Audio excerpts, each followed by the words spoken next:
in tax and consequences and estate planning and retirements to know that you need to ask your financial advisor this specific question, or they gave me an option on how you should invest or start a retirement account, and I need to ask a specific question to them. And if you really get people all in the same working environment, they can talk to each other and understand that I'm going to offer you something that doesn't mess up their plan.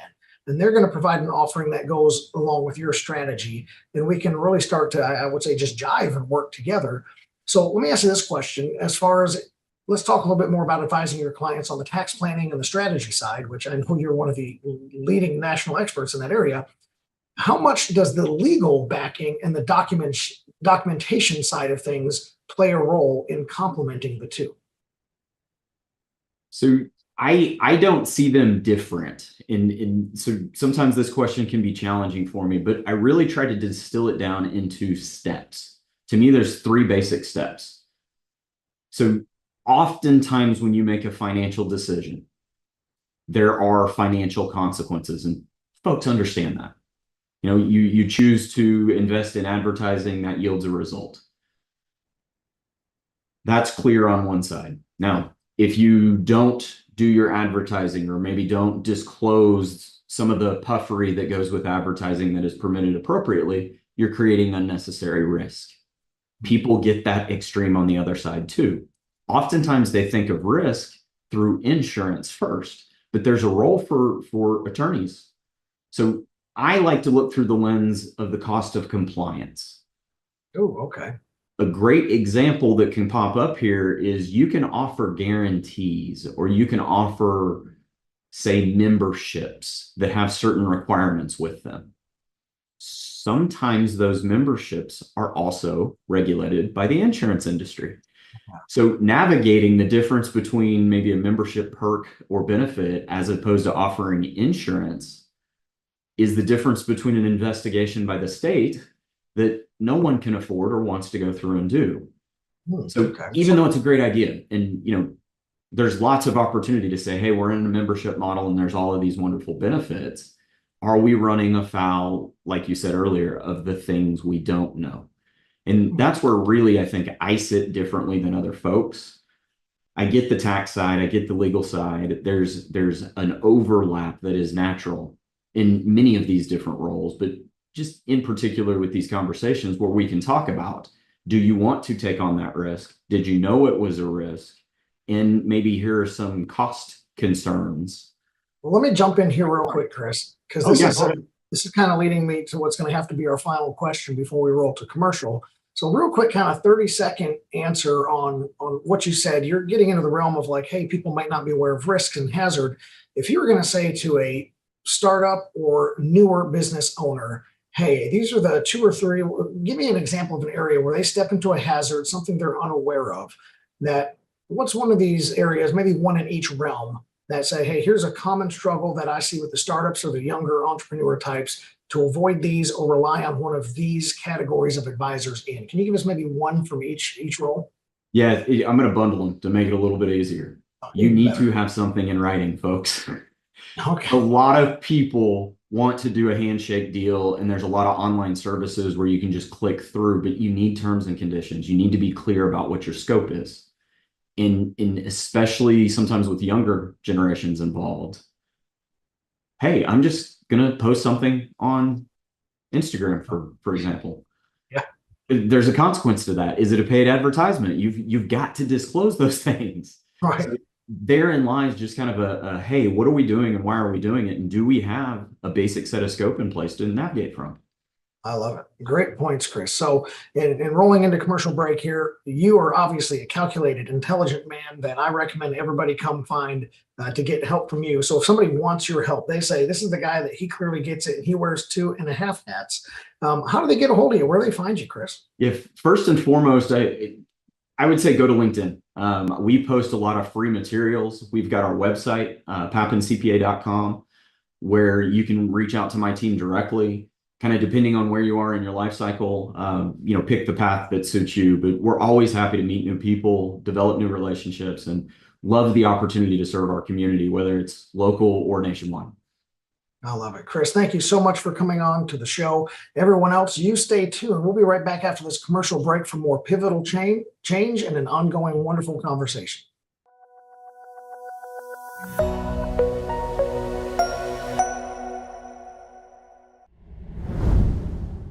Welcome back from the break, everyone, to Pivotal Change. We're moving on to a new guest. We had some great information just moments ago, and thank you for checking back in. But now I have the pleasure of introducing Brittany Casares, a very good friend of mine. And I basically think of her as a leadership tactician. And we're going to jump into some questions here today. She's with Accountability Services, which offers all kinds of advisory and leadership, tax planning, and strategy advice. And she's one of the gurus that gets the job done on the day-to-day. So Brittany, welcome to the show. Hi, Ryan. Thanks for having me. Oh, it's my pleasure. And per usual, we're always bound by time restraints, but I want us to go ahead and jump right in there.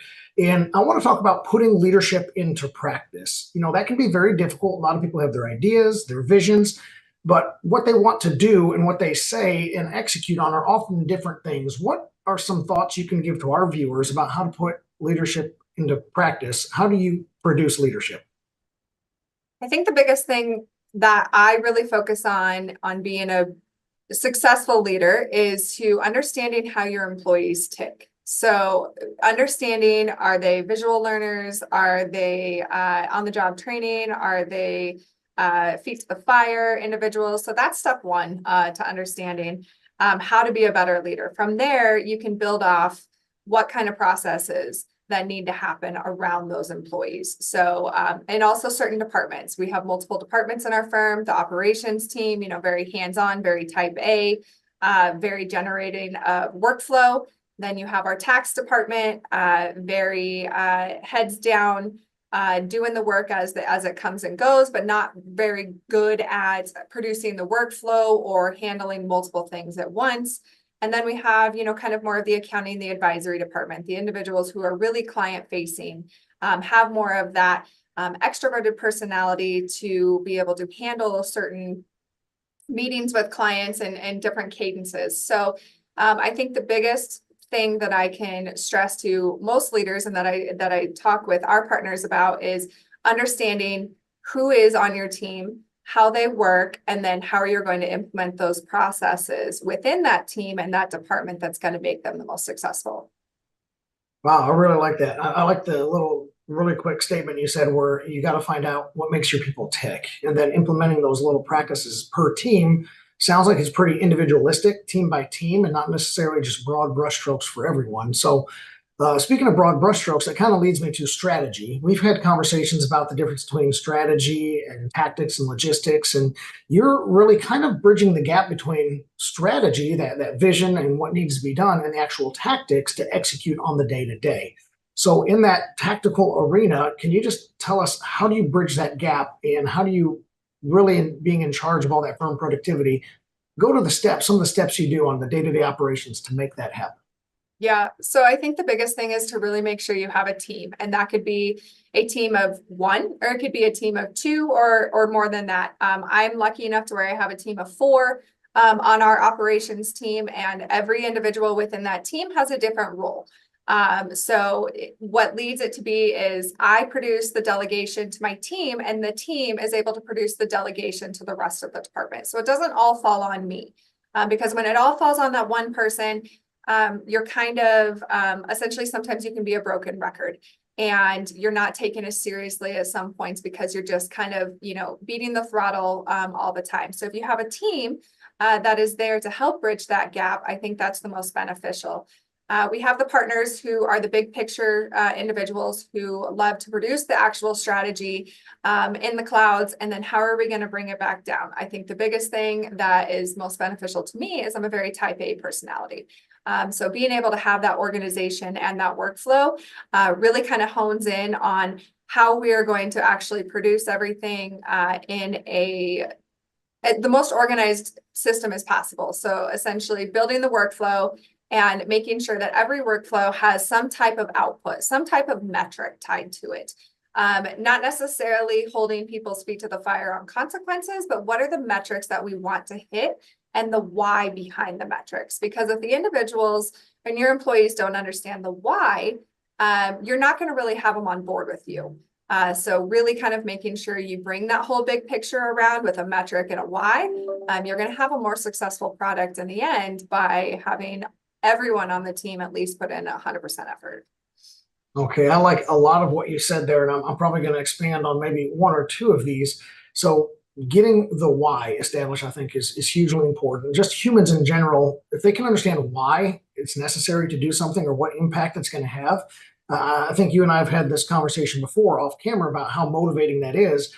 And then even in the more current generations, do you feel like it's the younger the generations, the more important the why is than somebody that might be from the great generation or a baby boomer who's just a little more loyal and just into following orders? Or do you find that everybody really needs that why and how it fits into their piece of the puzzle fits into it? I think you nailed it. I really do think the younger generation needs to have the more of the why, because they want to know where they are helping produce and the success of things. So they want to know what their part is. They're very down to when you have the older generation, they're here to do a job, and they're really focused on the job at hand. They know that they're producing the success at the end of the company. I think the younger generation, including myself, I want to know, what am I producing to make the company successful? Where is my role? So I think really focusing on, it goes all across the board, honestly, making sure that everybody understands where their position is and what their position ultimately does to make the firm successful, is going to help the work ethic and the dedication from the team members, and also help produce more of a unity, because everybody's kind of on the same page and they all understand what goal they're going forward, but where their role is in that goal. I love that. I love that. So all of that just very fluid, really paints the picture of how important each of those things are. Let me jump back to a comment you made earlier about delegation. You also said that you want to build a team model. I think the audience knows I'm huge into the team model, and that teamwork is always better than individual effort. And that you said you do that for the purpose of not having one person just responsible for everything, and then they're putting their, I think you said, foot on the accelerator or the throttle all of the time. And I think that might help people not drop through the cracks as much if they're not the only person holding all the responsibility. So with delegation, can you share with us a couple of the processes or maybe some of the hurdles that you face in delegation and how you implement the processes or overcome those hurdles? Yeah. So I think the biggest thing for our firm that I also am speaking to multiple other firms on that I have found very successful within an operations team, and it's not just on the accounting side, it's literally kind of all industry. All industries can use this model, is we use shared email inboxes. So we allow our clients to not email or contact, myself, or the partners within the firm. They all go to a shared inbox. And what I have is everybody that I want to understand the communication at that level has access to that shared inbox. And so everybody that needs to provide a response, we all have that communication internally of what needs to be taken in order to answer a client or take an internal action. So shared inboxes has been a massive success within our firm. Another thing that we do is daily huddles, quick daily huddles. What's on the agenda today? What's the metric output that we need today? Is anyone struggling with anything?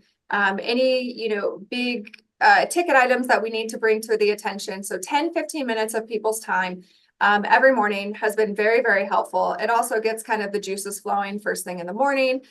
We do it remote, and then we also do it in office. So we have a hybrid schedule with our team. So I think that's also another thing, is understanding hybrid versus in office and how you're going to kind of add in those metrics or KPIs essentially in that realm. And it's just mainly bringing in that communication. Video conferencing is very big. We want to make sure that we see everybody's faces, kind of understand the body language that they have when they're speaking. So if you can kind of take a conversation offline based on somebody's body language, it's just an easier conversation. So the biggest thing I can say is any meeting that you have is always have some type of metric or output from the meeting, not just to have a meeting. Oh, I love that. That's been a huge topic of death by meeting, I think, is even a famous speech or book. And you really hit a lot of things about those huddles, managing the expectations in those huddles, making them quick, getting the juices flowing. I really like very much of what you said, is, we've discussed a lot of this before. So what I would like you to do, we're going to have to go to commercial break, and then we're going to come back and talk more specifically about communication and how to draw out, specific employees, maybe the people that don't have a voice or are afraid to speak up, and some of your skills in that area. But real quick, before we transition to break, give me just one example of a good KPI you have for one of these huddles or one of these delegated tasks.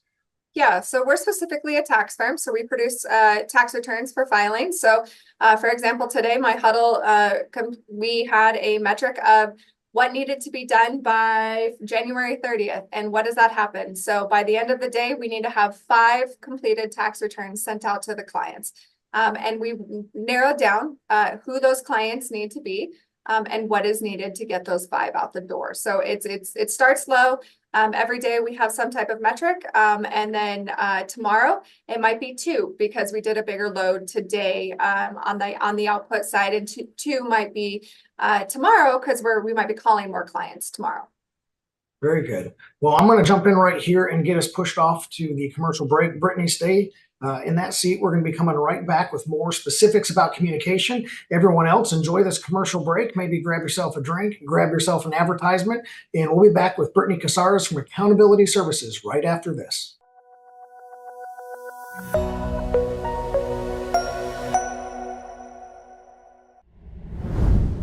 From the break, and we're going to continue one we were having just before that. So for Pivotal Change is all about leadership, and ultimately the component is what we're discussing next. So we're returning with Brittany Casares from Accountability Services, and we're going to just pick up right where we left off, Brittany, and we're going to talk about communication. So you had mentioned, just a quick reminder about some of these KPIs that you have during these team meetings and these huddles, as you call them.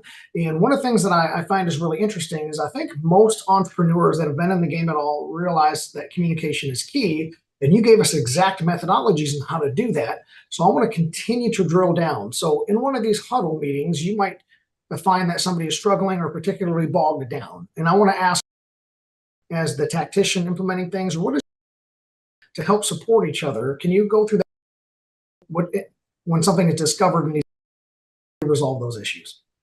Yes. If you see somebody struggling, they're having a lack of confidence. So their confidence back up in order to meet. Are they actually struggling, voicing what they're struggling with, or just don't really want to talk about it because they're people in our profession who so kind of getting it out of them might be a little bit of a struggle. So my biggest thing is what are they a champion at? So what I go back to is if somebody is struggling and how to get them to voice their opinion or change or anything in that realm is I go back to what are they great at? What do they do so well at, and what are they a champion at is what we kind of use in our firm. So I bring it back to the basics of, well, you are a champion in this field. I want you to, go in more depth on why you do things this way. And it gives them the confidence to where they can kind of go back and actually speak up a little bit more. So you bring it back to the basics on what they are really, really good at, what they are a champion for. And then it gives them the confidence to kind of speak up. And then in our firm, I really just try to empower you to be more of a leader in that aspect. So preaching to them, essentially, this is how you are going to be a leader to your peers, by speaking up, by handling these things, taking charge, taking the bull by the horns. A lot of those times you really can't fail internally, is what we tell our team. The only time it fails is if it goes out to a client, and then we just got to fix it. But internally, always take the bull by the horns. And then we're gonna be here to support you, and we're gonna be here to either critique or make things better for you because it is your idea, and we're going to rally behind you. I really hope the audience was paying attention to everything that you just said. I really like the phrase you said about having them champion a skill or service and becoming a champion in an area. What a powerful way to use that term and phrase, because we think of a champion, somebody is what they're best at. That's kind of the definition of a champion, and building their confidence, making them more effective in the team, and then helping bail each other out. I really want to flag to the audience that I said you can't fail internally. That's a phrase I really haven't heard before. I'm all about failure. I put out speeches about failure and how it should and could be a very healthy thing. And so you're level of interaction with your employees seems to be completely different than what I deal with and most people that we consult. And speaking of consulting, you do coach people on how to bring things out. And I'd like to take a minute just to pivot into a specific category of where you coach and you kind of teach and bring people out, and you specifically target a certain audience to help elevate them. Can you tell us more about that communication, how you're reaching out to people and who that is and how you're elevating them? Yeah, so the audience that I really focus on is women. Women have, we're in an industry, well, it's kind of 50-50 now, but I am in an industry where it is male dominated. But that shouldn't be scary at all. So in terms of when I do empower, it's usually the younger generation. But the biggest thing is how to insert your power, essentially, right? So you can't come out of the get-go and immediately just kind of put your foot down. And things are this way, things are that way. You got to really watch, listen, and learn, and then find ways and when is the appropriate time to insert your opinions, your thoughts, or when is it time to take the bull by the horns. One thing that I do tell my operations team, which is all women, is when I said you can't fail internally, is you're always going to fail. But those failures are always going to be that learning experience. And those failures are going to be, in my eyes, something that you are actually trying. So if you're not trying, we're not getting anywhere. So I think that's the biggest thing is try first, then fail, and then we coach you separately. So if you're not willing to take the step first, then that's going to be the hardest step for you to become a leader in any way, shape, or form. So you have to take big risks, big mistakes, to get the big outcomes, essentially. And it took me a long time in my career to understand that my failures are really only my failures, maybe not to somebody else. They might be those growing experiences to somebody else. So you are your world's harshest critic. And that's what I keep preaching to anybody in our team. Your failure only is going to be making you become that champion of that later on, because you're not going to do it twice. Yeah, what a very powerful and impactful statement that you just made about so much of it. And I really like the fact that you set expectations in the beginning. So furthering along with that communication, you've set the expectation with your team that, the only way you can truly fail is to not try. And then if you even fail outside of the organization to a client, well, then we need to fix it. How much in communicating expectations and boundaries, and again, the mindset that they have in moving forward, how much have you seen that play an impact in the old version of your firm to what you are now? Yeah, I think the biggest thing, it's the main word we talk about, communication. I check in with my team daily. How are you doing today? How was your weekend? What's on your mind? What's on your plate? The biggest thing that you can do as a leader to fail, essentially, is not understanding where your employees are at. So, and that's personally and professionally, and how they're doing each day. So if you check in with them, I check in, how's your day going? What's on your list? What do you need help with? Not that I'm going to keep giving you tasks. How can I help you? Do you have anything that I can help and bring off of your plate? And then maybe we can work on it together, or you can, throw your ideas off of me and I can kind of give you a start of where to start with that task or help you prioritize. So the thing that I have seen in my firm with especially the younger individuals who I have a very fresh staff of maybe a year and a half into their career here, the strides that they have made only because I am communicating daily with them on what needs to be done, what's on their list, what do they need to prioritize. And then after those kind of check-ins, I allow them to come to me. Hey, Britt, I need to talk about this today. Or this is important. Can you set aside some time for this? So I always make sure that the door is open. I know everybody says I always have an open door policy, but my team does know that. And I produce the vulnerability on my end as well. So they see that I'm human too. I have a family. I have kids at home. I have a husband. I work a lot, but I understand that you have that as well. So how can we do it together and make sure that we're both going towards the same goal of the company?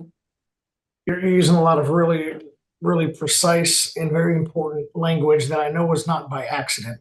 And you're empowering people, you're bringing them together, you're being very empathetic, you're showing that you're human, they're human, there's expectations all around. I really enjoy the way you're articulating this because, I've watched you operate in the past and we've had dozens of conversations over the couple of years. And for you to be able to bring this out to an audience of this nature, I think is really fantastic. So I want to probably ask you one more quick question, and then we're going to have to, again, cut back to those dreadful commercial breaks. But if you were going to say in your experience, and I'd like you to maybe provide an example if you can, no names, what has been one of your biggest joys or biggest successes in making a transition either in a workflow to the firm through people or to a person that now contributes to that workflow? What's one of your bigger successes or areas where you can say, hey, the communication, the process, it all worked and this was the result? Wow, don't make my head go like this, right? I think the biggest thing is I was on maternity leave last year. And during that time frame, my operations manager literally had to take over. I went on maternity leave out of nowhere. It started way before than we thought. And so her feet were thrown to the fire. And I learned this after I came back, but the entire time I was gone, working with the partners, she said she would go back and ask herself, what would Brittany do? And she immediately said, okay, this is what Brittany would do. This is what I'm going to do. So at that moment in time, I knew that I was doing the right thing because it was always, what would Brittany do? What would Brittany do? So now it's a thing in our firm. If nobody knows the answer to it, they all go, what would Brittany do? So I try to take that as a compliment, but at the same time, I really got to live up to those expectations. But I fail a lot. I show that I fail a lot, but once I fail, I really make sure that I show the team like, hey, here's how you come back from it. And really kind of show that vulnerability. So I think that's the biggest thing, knowing that my communication has helped. And I came back from maternity leave and the place didn't burn down. Honestly, it was 1,000 times better. So it worked out great. That's beautiful. I love that, and I appreciate you. It actually made you nervous to share what could be perceived as highlighting yourself, but I absolutely wanted you to share that because it's important for audience to know that these things work, that people like you can make change and impact, and that's the exact thing that we want. Not only were you able to have a pivotal change in your organization, but to that person, and then that person also influenced others to where they can look to a leader and a model and say, we need to act like this person. So Brittany, what I want to do is we do have to get going to a commercial break, but here's what's going to happen. I know after this conversation, people are going to say, I want to talk to Brittany. How do I find her? How do I get her impact? What can I learn from this wonderful, intelligent woman here? How do people get a hold of you and find you? Yeah, so you can call our main office line, which is, I have to look because I don't even know it, 720-663-8750. Or you can email me at, and hopefully this will be shown, but brittany.casares@accountabilityservices.com. And as always, you can go to our website at accountabilityservices.com. And you can find our contact information and kind of go from there. But I am out and about. You'll kind of see my name throughout through webinars here and there on communication. So hopefully find me somewhere there. Absolutely fantastic. Thank you for coming tonight. Everyone stay tuned for our final segment of the night, and we'll be right back with more Pivotal Change.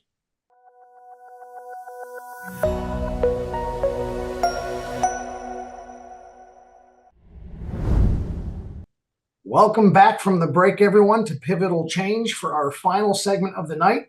And I once again have a very good friend of mine. I'd like to introduce everybody to Dustin Campbell, who is currently the preacher at the Broadway Church of Christ in Paducah, Kentucky. But he has a very interesting corporate background. He comes from the business world. He is not your run-of-the-mill preacher, as most people would think. And he has a wonderful background, a wonderful leadership mind, which is one of the main reasons I want him to come on here today. He is great at helping people find that pivotal change in their life that's going to help them become that better version of themselves. So, Dustin, I appreciate you coming on the show, sir. Man, thanks for having me, Ryan, and thanks for the introduction. It's quite. Well, it's true, and I know you would never brag about yourself, so I've got to do it. So one of the things I want to do, we know we're always bound by the clock, so I want to just kind of straight jump into some of these questions here. And I really want to talk a little bit about your transition in leadership in the beginning. And you came from the corporate world, so I'd like for you just to share the specifics of your transition, about the mindset, what made you change, and what struggles and things you overcame to actually switch from corporate world to ministry. Yeah, absolutely. So I was put in a very fortunate position where my family had a very lucrative business in fire life safety and HVAC. And, naturally, I was going to take over the family business and go about my life that way, I guess. Went to school, got a business degree, love business, love leadership, love people, and went into the world. And it was one of those transitions where I was kind of torn. I've always had a strong relationship spiritually, and was working with the church and started working with the youth there in the church. I was also dealing with major anxiety in the fire life safety industry. It was quite pivotal in my life when you would get phone calls. I'm young, fresh out of college, and I'm already on blood pressure medication because it was just crazy the stress that I was going through. And to be honest, the immaturity of being able to handle that anxiety during those moments, I wasn't there yet mentally and being able to prepare for those things.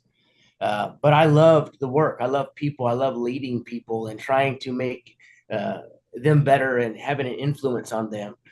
So I didn't want to get completely out of the people business.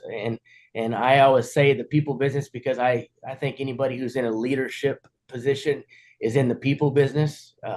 The greatest leaders of all time love people and people love them. So I think the transition maybe not as big as maybe some may think. I think probably some of the greatest classes and greatest lectures that I ever had that prepared me for ministry were in my business courses. Because people are people, whether they're in the church or whether they're in a huge corporation somewhere. I love So I that. think the transition in that is just understanding that people are going to be people wherever you're at, and understanding and your love and passion for people helps those transitions. I love that. The people are people no matter where you're at. That's a great quote we can take away. And the transition, I think that most people can pull from your transition is that it's not as different as people would think. And you and I have talked a lot in the past about, when I went from cop to accountant, right? Most people think that's 180 different degrees from each other, but realistically, it's still the people business, like you said, and the crossover between the two was incredible. And so you mentioned a couple of things about, anxiety and some blood pressure medicine, things like that. Well, I know with the people that I coach and consult and meet all over the country that these leaders, these entrepreneurs, these business folk that are trying to inspire and do what you just said is have influence, they get that anxiety. They even have moments of failure. They worry about failure. So how important in overcoming the anxiety and the failure and the perceptions that the world and the pressures it throws at us is having some type of foundation outside of work life, some type of family or something outside of their team, community events, and a spiritual foundation. How important is that to the successful leaders you've seen? Man, and I can't tell you I have it completely figured out yet. I tell you now that I got out of the fire life safety business because it was stressful. Really, it was immaturity. Because whenever you're leading people, there's going to be anxiety involved, especially, which I think the biggest point of leadership is having the passion for leadership. And when you have a passion for leadership, you're going to have anxiety because you want everything to work so well. And whether that's leading a congregation of or leading a business or a relation, have a great passion for the people causes that anxiety. We want them to be well. We want the business to succeed. In my work now as a minister, I want souls to go to heaven. And so there's anxiety that comes with that. But I think a lot of the reasoning and the foundation or the answer to that question is, number one, maturity. I talk to a lot of young people. In fact, I just spent some time in Denver talking to a lot of young men going into leadership positions. And maturity is one of those things that you look at and you kind of take for granted. And I don't think as people in the field give those who are just getting into the field of leadership, because it does take growth. It takes maturity. I think on top of that, it takes a lot of self-confidence. Getting to the point of you knowing who you are, and that doesn't matter whether you're with your coworkers or with your family or by yourself somewhere, you are that person all the time. Obviously, being a minister, I want to go to the foundation of having some kind of spiritual aspect in your life. Right. I can't tell everybody where what that looks like in their life, but I know personally for myself, there has been major moments in the anxiety is overwhelming. I have God to be able to go to and know that He's there for my best interest. I don't know where that would put me during those stressful moments. Let me jump in there real quick, Dustin, because that's a good point. Because I mean, you're making multiple good points, but the one where you said, if I didn't have somewhere to go with my anxiety, my stress, my struggles, and you specifically mentioned going to God, which is perfect. Because I think, one, we do need people in real life to go to, whether that's a spouse or a best friend or an advisor or something like that. One of my principles of leadership is surrounding yourself with advisors, and one of the key advisors, in fact, the key advisor, would be your faith and going to God. So let me transition just a little bit more. I think we have time for maybe one or two more questions before we gotta cut to the end of the episode. But one thing that's already obvious to the viewers is that you're very good at messaging. You are sending clear messages to us about the impacts and the areas that we need to watch out for. So if I want to be an influential leader that can do better messaging, you literally do your messaging multiple times a week, 3-4 times a week, depending on the platforms and the classes and the sermons. How do you get that messaging across to those you lead? What points do we need to pay attention to really be an impactful messenger? I think the number one thing that I tell everybody is consistency. People need to see you who you really are all the time. And I think there's so much of a fakeness in our culture, in our businesses, in our world today, that the same person sitting at the desk Monday through Friday is not the same people that sometimes we see on Saturday. So a level of consistency. Number two, a level of clarity. There needs to be a level of clarity in our leadership that when they see us, there's no doubt who we are and what we're trying to accomplish in our leadership. Not only that, but there shouldn't be any doubt in where we're leading them. And I think if we're leading with, not only do they know the person who's leading them, but they know where we're leading them to.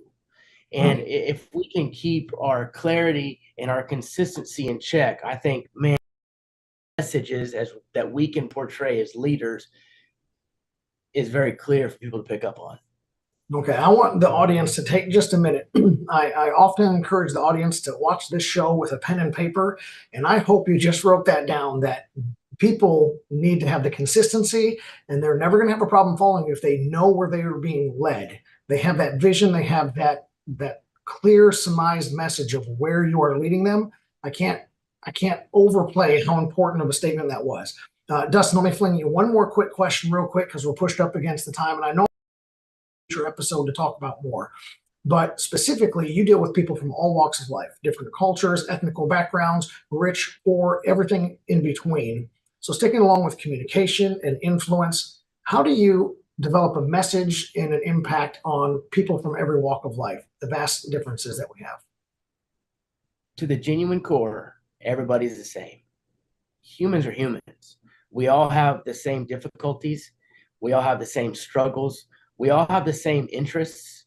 And when we can get down to that core, a teacher told me one time, when you speak to somebody and you're speaking to a wide variety of people, speak on a level where everybody can hear the message, whatever that message you're trying to convey, whether it's, hey, I'm leading you to this goal. We're leading the company to this prize.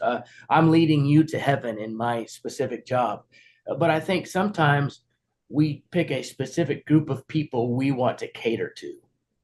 And you can't do that in a large corporation because we don't know everybody's background like we should. I think second to that is a leader needs to know who he's talking to. You know, one of the things in preaching, audience analysis, who am I speaking to? I'm going to speak differently to a room of 300 teenagers than I will to maybe a room of 300 mixed adults, because I'm going to try to hit them where they're at and in the space they're in. And I think if we don't know who we're speaking to, if we don't know how to adapt to who we're speaking to, sometimes we can't be clear in our communication of where we're leading them and why we're leading them in this direction. I love that. Well, Dustin, this has been absolutely fantastic.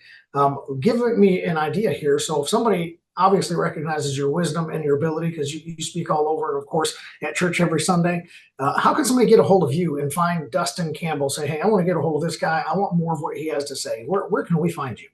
Well, we have a YouTube page. You can check out Broadway Church of Christ in Paducah, Kentucky on our YouTube page.